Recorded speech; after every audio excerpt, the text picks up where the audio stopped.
I paint, so I approach everything with a painter's perspective. I'm always trying to ramp light off or vignette things or, manipulate light in ways that it doesn't normally behave. We've got a lot of controls on how light can fall off. We can make it do anything, because it's just all math.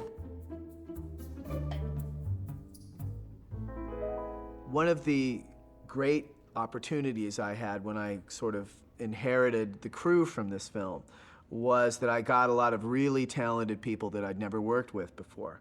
And, right at the front of that line is Sharon Calahan. There was this, a little spark that happened with both of them. I think what Brad knew he had was a dramatically talented lighter. And what Sharon knew, what she had in a director, was somebody who was going to set her up for sort of dramatic success. Brad, not only into the script, but into the layout phase and so forth, really works camera angles that's going to allow someone like Sharon to bring her best talent to bear. We had a great kinship in terms of what kind of photography we liked. I would just be really excited about each of her takes on the lighting. On other Pixar films, the production designer has done the lighting pastels, and in this case, Sharon did them. She's a great painter. So I spend a lot of time at my desk just, trying to figure things out and trying different approaches to things before we settle on a final look. And those I present to Brad, and I bounce them off Harley to see what he thinks, and, and it's a very collaborative effort.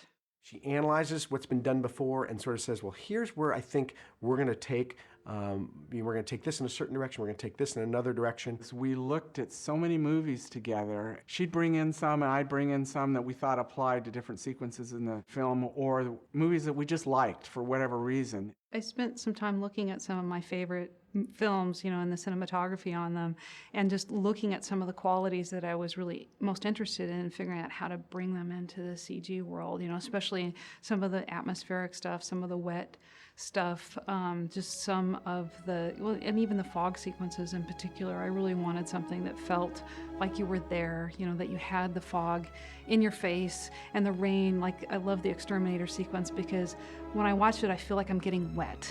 And I really wanted that kind of quality. And so I had to look at enough real stuff to make sure that, I was getting that level of reality. Without going photoreal, I still wanted to add an element of our own stylization to it as well.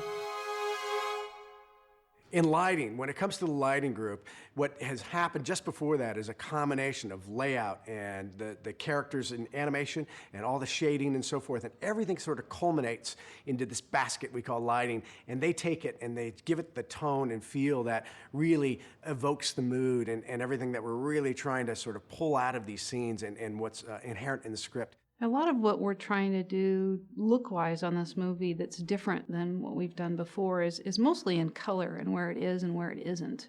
And I wanted a more, not necessarily photoreal, but a more photographic style. There's richer color in the darks than what you typically tend to get with CG lighting. We love seeing detail in the blacks. We love the blacks being rich. There's a tendency in a lot of CG films to kind of overlight things to make them pretty. And I think that both Sharon and I feel that there's beauty in darkness. When she wanted to go there, I was just, she kind of expected some resistance from me because, it's a little different than what people normally do. And I was like, great, turn out the lights, let's go. I was really excited about the sequence where Remy's running around on the wall and stuff because it's an opportunity to really use light in a very minimalist and very precise way. We wanted to keep it all really dark inside there so that we had a big contrast when he came up on the roof and looked over the edge, and you got this huge panoramic vista of all these glittering lights. When you're working with an artist like Sharon, you don't talk about her as having a style or a singular aesthetic, right? She creates, she creates what's right for the film that she's making. And in this film, I think that she was really able to spread her wings and explore.